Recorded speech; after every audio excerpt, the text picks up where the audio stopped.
Welcome to webbikeworld.com. This is a detailed look at many of the features of the new BMW C650 GT scooter. This is the new webbikeworld.com project bike for 2013, so be sure to check out our blog, which is updated with information, photos, and accessory reviews on this interesting new scooter. First, let's take a look at the left side handlebar controls. On top is the button for the trip odometer, which I'll show you in a minute. On the bottom is the info button that controls the information displayed on the instrument panel LCD display. The left side also has the button to raise and lower the windscreen on the GT. Emergency flasher button is on top. The turn signal control is in the middle, turn left or right and push to cancel. It's also a self-canceling system. And the horn button is located on the bottom. Looking at the left side hand grip from the front, you can see the high beam and flash to pass button. Pull it back for flash to pass, click forward for high beam, and the center position is the standard low beam.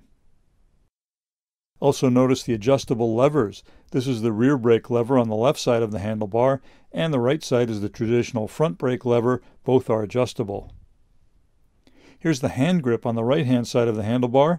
It has the heated grips button on top and the heated seat button on the bottom when the Highline package is purchased. The settings are low, high, and automatic. Underneath is the start button and kill switch. Also notice the adjustment for the front brake lever on the right-hand grip. We'll be reviewing some friction-type cruise control systems for the C650 GT on webbikeworld.com. Several of the cruise control manufacturers have told us that they're currently designing systems for this scooter. They should be fairly easy to install because the throttle and the grip looks pretty standard and it has a screw-in bar-in weight. Here's the heated seat switch for the passenger seat, which is part of the Highline package. This one has a low, high, and off setting. Here are the manual fold-in wind deflectors underneath the windscreen. They're standard on the GT, and I believe they're optional on the Sport model. They work well to block some of the air that flows in under the windscreen. This is the storage cubby on the right-hand side. It's non-locking and smaller, but it holds a pair of sunglasses or a cell phone.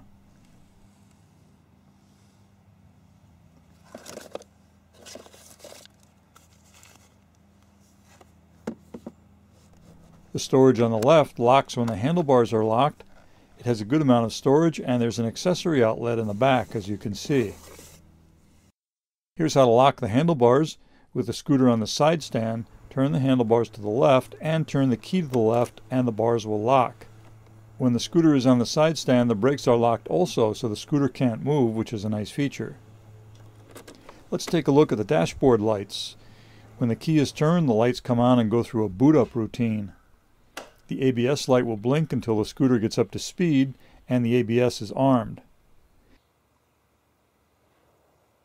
Here's some more detail on the dash display. The bar graph on the left is the fuel gauge, and the bar graph on the right is the tachometer, which is difficult to read when you're riding. The center is divided horizontally. On top is the odometer display. In the middle is the info display, and on the bottom is the current time. As the info button on the left hand grip is pushed, the display cycles through the date, then oil level. Next is the tire pressure display, which only comes with a Highline package. It includes the tire pressure monitoring system. It only displays after you reach 19 miles per hour, which is strange because you need to know if the tire is flat before you start out. Then you have the outside temperature, average speed, average fuel economy, instant fuel economy, and back to the date. The top panel is the odometer display. There are two trip odometer settings, an automatic setting that resets after each trip, and the total overall mileage. The display can be switched back and forth to kilometers or miles, and the readouts can be reset by pressing and holding the info or odometer buttons. Here's a close-up of the ignition switch with on, off, and the handlebar lock. On the bottom is the indicator for the fuel filler, push and turn to the left, and the seat lock, push and turn to the right. Let's take a look at that. Push down and to the left and the fuel filler opens. Be sure to check out the blog on webbikeworld.com because there's a trick to filling up the scooter with gas. Push down and turn to the right to open the rear seat lock. Here's the seat storage. BMW says it will hold 2 full-face helmets, but we haven't tried that yet. There's nowhere to store the owner's manual and papers, however.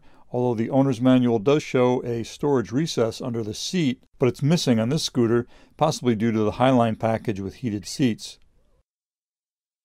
The oil level dipstick is under the passenger footrest on the left-hand side. It's kind of clumsy because the rubber must be removed. Underneath is the oil filler and dipstick.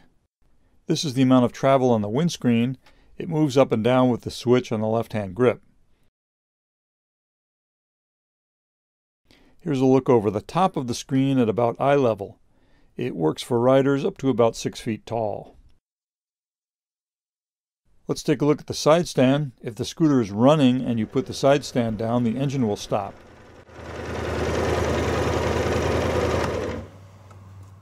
When the scooter is on the side stand, the brakes are locked automatically and the scooter will not move. To put the scooter on the center stand, push down on the pedal as you pull up on the left-hand grip and rear passenger grab rail. The mirrors adjust in and out and they fold forward, but they could use a wider range of adjustment. Here's the LED parking light in the front between the headlights. One headlight is low beam and one for high beam. They're not both on simultaneously, unfortunately.